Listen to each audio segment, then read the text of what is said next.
नमः संस्कृताय। प्रिय बच्चों, आज 10th क्लास में समास की चर्चा हम कर रहे हैं।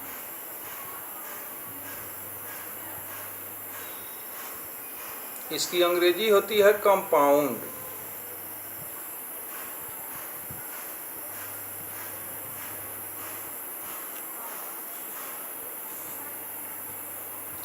अब समास की अंग्रेजी कंपाउंड होती है। कंपाउंड तो 9th में केमिस्ट्री का एक टॉपिक है। तो जिन जिन बच्चों का कंपाउंड पर कॉन्सेप्ट क्लियर हो गया होगा तो समास समझने में कोई दिक्कत नहीं।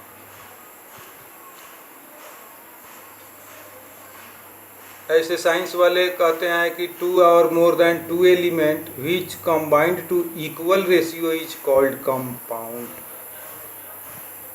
अब वहाँ केमिस्ट्री वाले सर एलिमेंट कहते हैं, वहीं जगह पर हम पद कहेंगे। लेकिन आज समास शब्द पहले हम देखें बना कैसे है।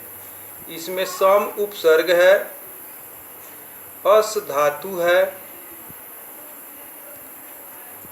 और घञ् प्रत्यय है।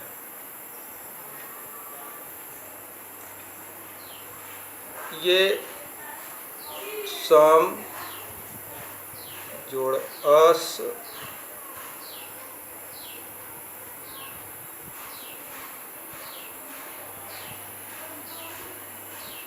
घञ् टूटता है तो घ में अ है और इ में हलंत है, तो ये और ये गायब हो जाएंगे, बचेंगे अ।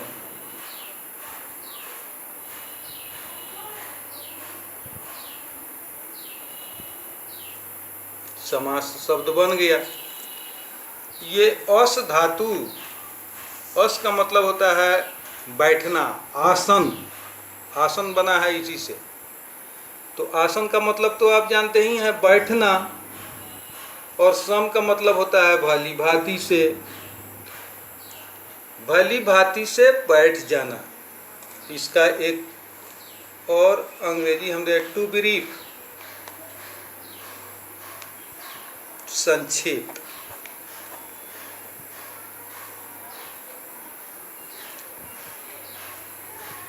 अब संस्कृत में इसकी परिभाषा है कि समासनम समासः सम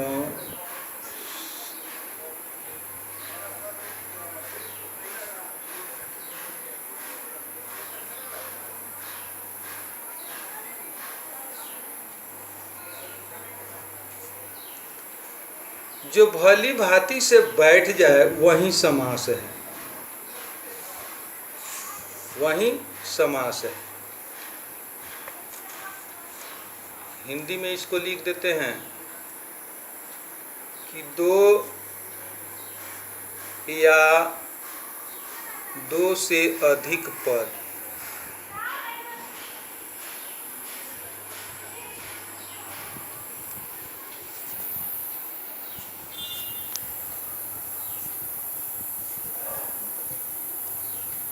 दो या दो से अधिक पद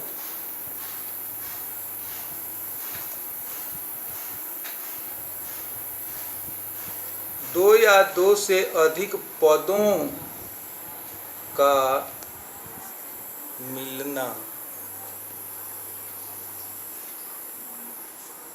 समास है।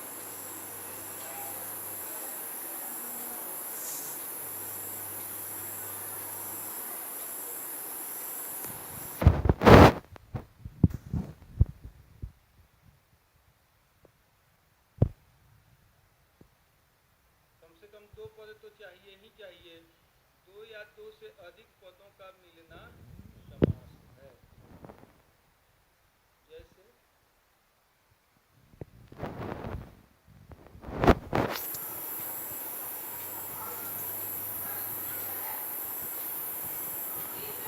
राज्ञः पुरुषः,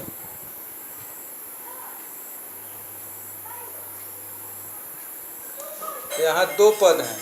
एक राज्ञ है और एक पुरुष है।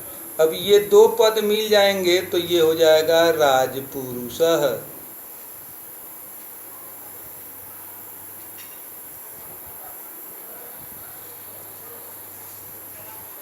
अब इसमें इस राजपुरुष को सामासिक पद भी कहेंगे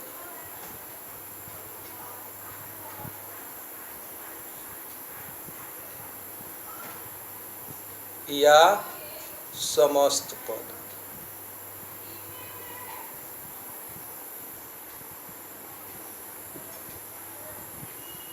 और राज्ञः पुरुषः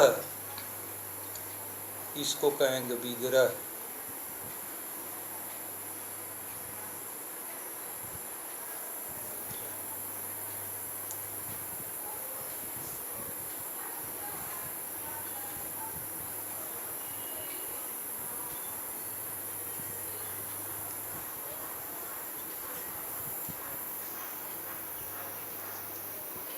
विग्रह का मतलब होता है, शाब्दिक मतलब होता है बिखेर देना, और समास का मतलब शाब्दिक हो जाएगा समेट लेना। समास समसनम समासा, और विग्रह है बिखेर देना। तो बिखरेगा कैसे? तो विभक्ति लगाकर।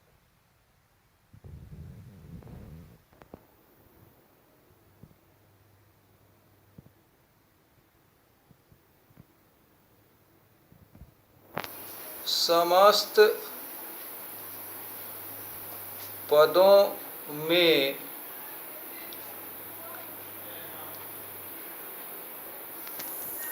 विभक्ति लगाकर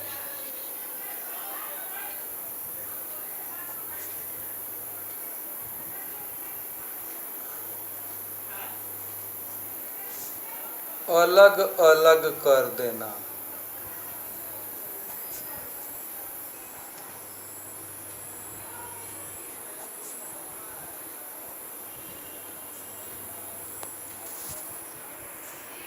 विग्रह का होता है।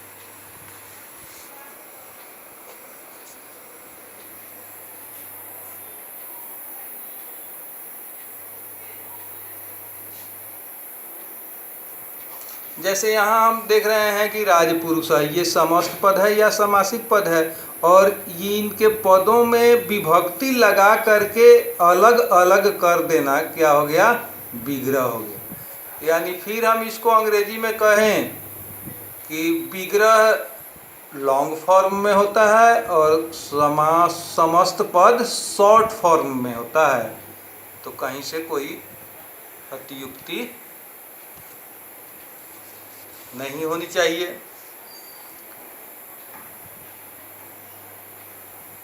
इनके भेदों पर विद्वानों में एक मत नहीं है। कोई 5 बताता है, कोई 6 बताता है, कोई 4 बताता है, कोई 7 बताता है, कोई 8 बताता है। लेकिन मुख्य रूप से समास 4 ही होते हैं और सब भेदों के प्रभेद हैं।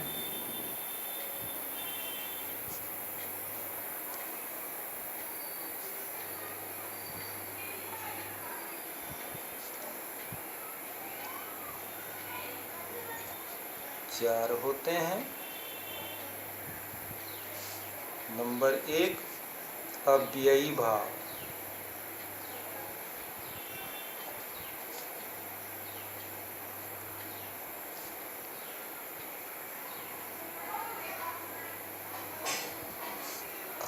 नंबर 2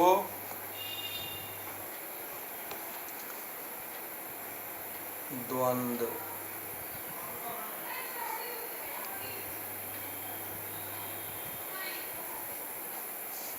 नंबर 3 तत्पुरुष।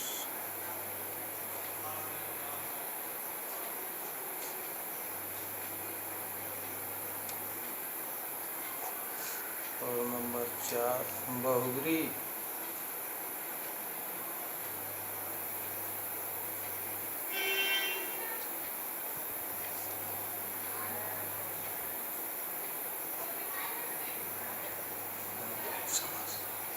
यही मुख्य रूप से चार भेद समास के होते हैं। और अभी जो रिवाइज सिलेबस है 2020 और 21 के लिए, उसमें बहुब्रीहि समास को हटा दिया गया है।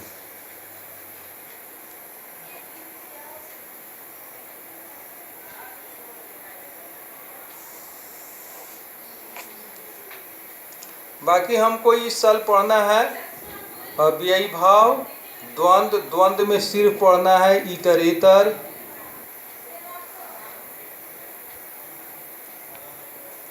और तत्पुरुष समास में पढ़ना है सिर्फ और सिर्फ विभक्ति तत्पुरुष।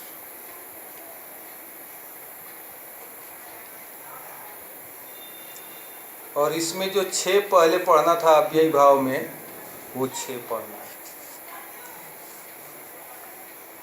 और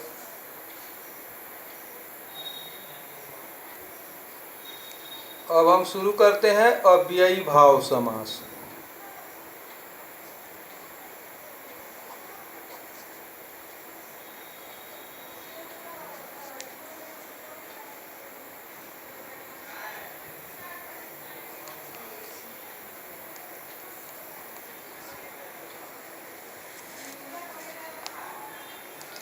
इसका कंसेप्ट है कि जिस समस्त पद का,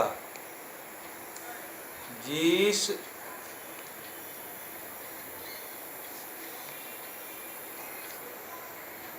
समस्त पद का पूर्व पद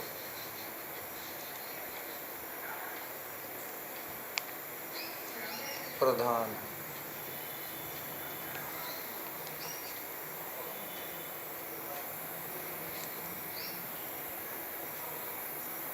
अव्ययी भाव का जाता है।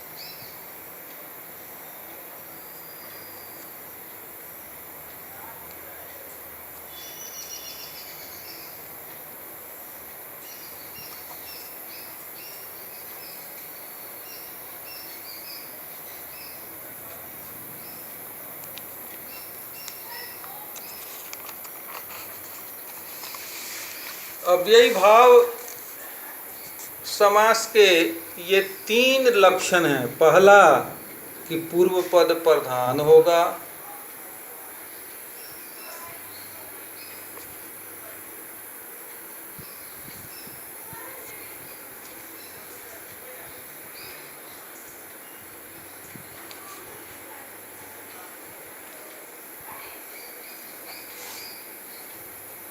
दूसरा है कि पूर्व पद अव्यय होगा,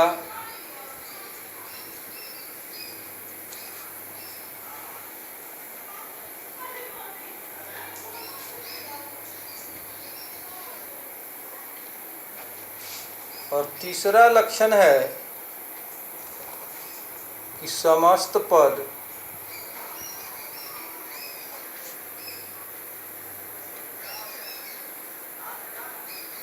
हमेशा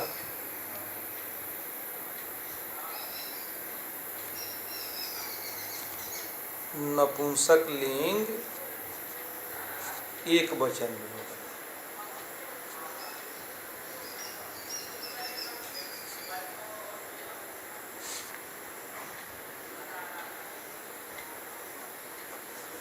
तब हम समझेंगे कि ये पद अव्ययी भाव समास है। पूर्व पद प्रधान होगा और पूर्व पद अव्यय होगा। अब यहाँ थोड़ा सा अव्यय को समझना जरूरी है कि अव्यय तो न व्यय, अव्यय वे शब्दांश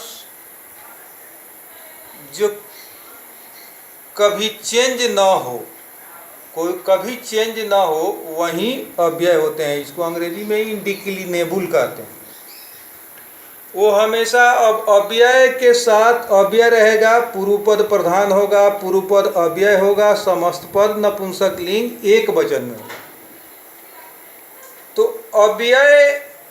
अव्ययी भाव का मतलब ही हो गया कि अव्यय का भाव भर देना। पूर्व पद अव्यय होगा और सारे पद को अव्यय बना देगा। सारे पद के अव्यय हो जाएंगे तो अव्यय के भी तो रूप चलते नहीं हैं, तो इसलिए वो प्रायः हमेशा हमेशा एक वचन में रहेगा। जैसे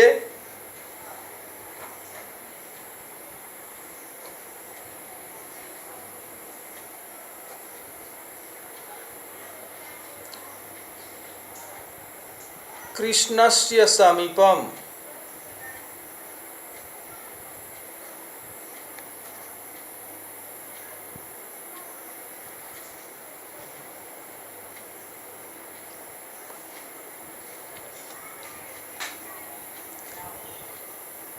उपकृष्णम,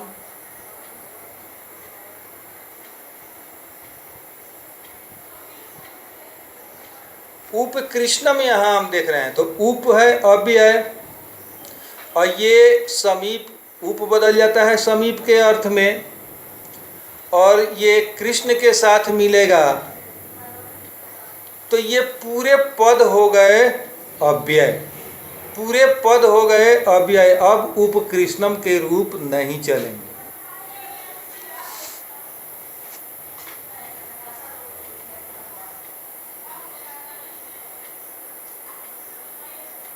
निर्विघ्नम,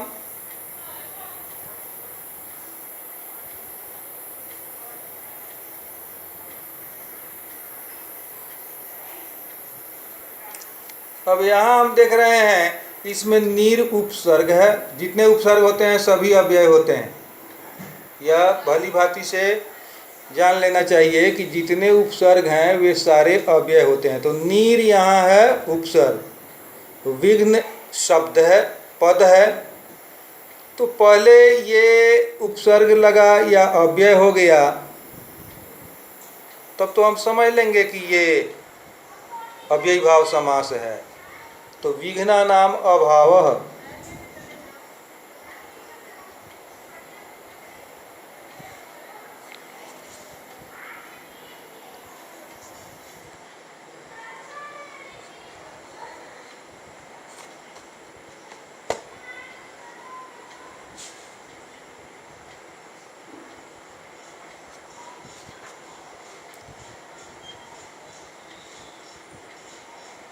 अब आपके सिलेबस में दिया है कि उप अव्यय के साथ, अनु अव्यय के साथ, प्रति अव्यय के साथ, यथा अव्यय के साथ, निर या नीस अव्यय के साथ, निर या नीस,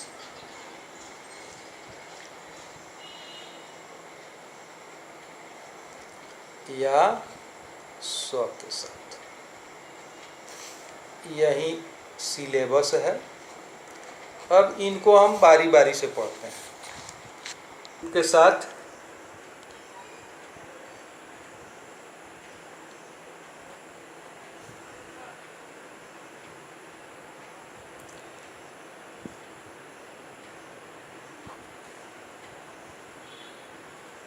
समीप अर्थ में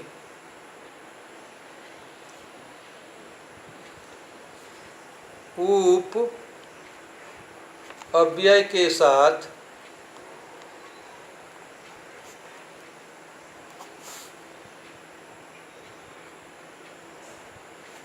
अव्ययी भाव समास होता है।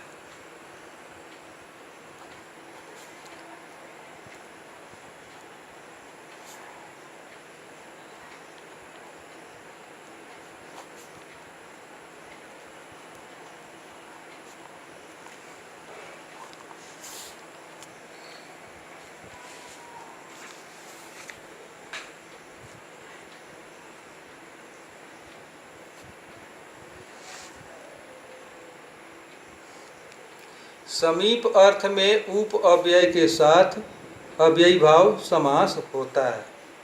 इसमें नोट लिख भी सकते हैं।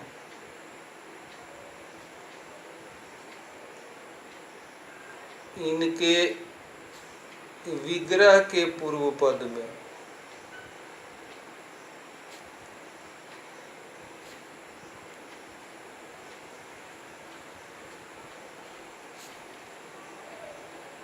षष्ठी विभक्ति लगती है।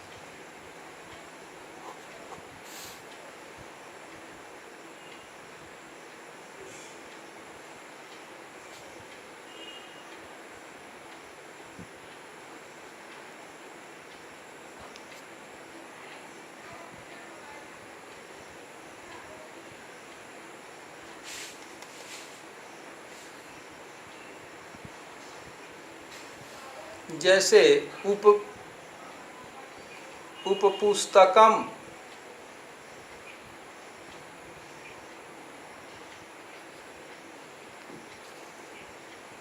अब उपपुस्तकम आ गया तो उप अव्यय है और पुस्तकम संज्ञा है, तो अव्ययी भाव समास है। लेकिन जब विग्रह करेंगे तो ये उप समीप का अर्थ बताएगा और पुस्तक में षष्ठी विभक्ति लग जाएगी, पुस्तकस्य समीपम।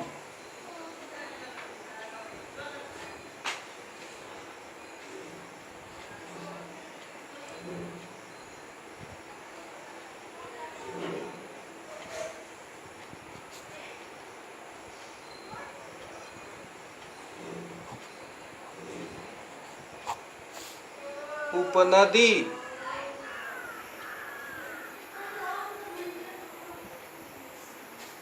नद्याः समीपम।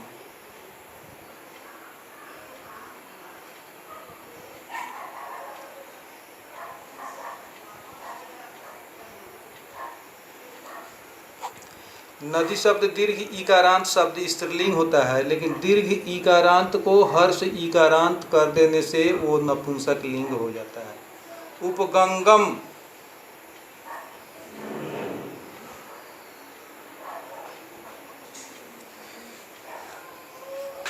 गंगायाः समीपम।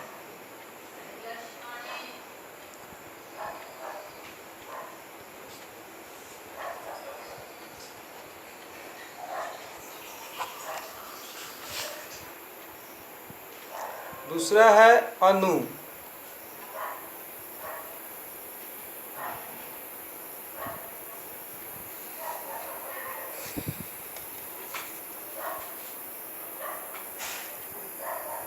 पश्चात। पश्चात का मतलब होता है पीछे या योग्यम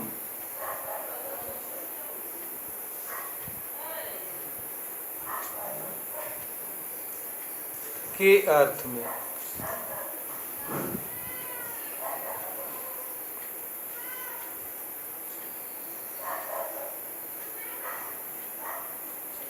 अनु अव्यय के साथ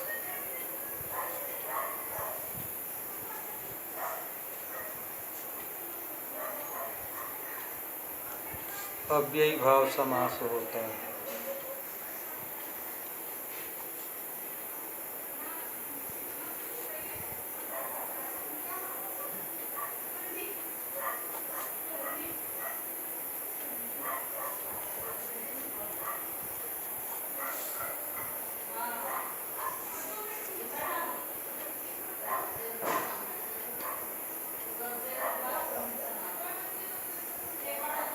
इनके विग्रह के पूर्व पद में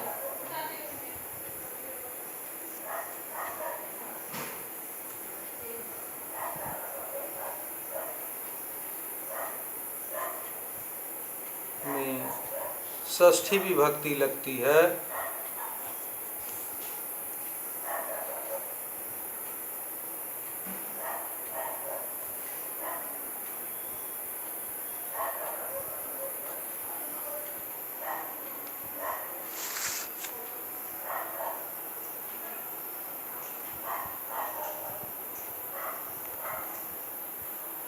जैसे अनुरथम,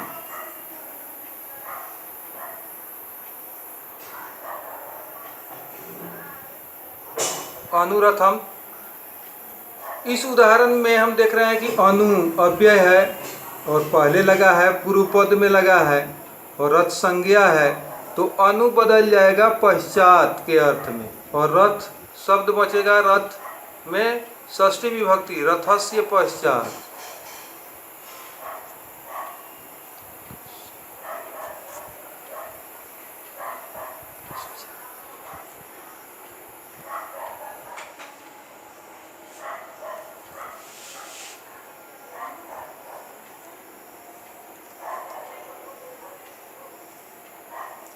अनुपदम,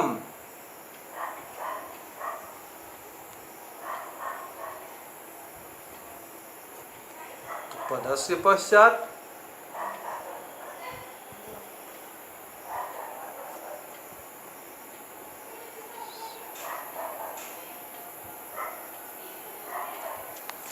योग्यम के अर्थ में ये बार बार पूछता है। अनुरूपम,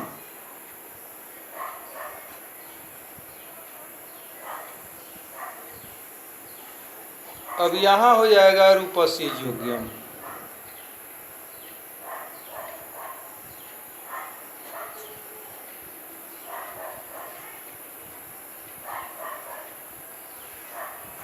रूप के जैसा रूप होगा, रूप के योग्य रूप होगा, तब अनुरूप कहा जाता है। तीसरा है प्रति। अब आगे प्रति, यथा, निर्निष्ठ और स अगले वीडियो में हम प्रोवाइड कराएंगे।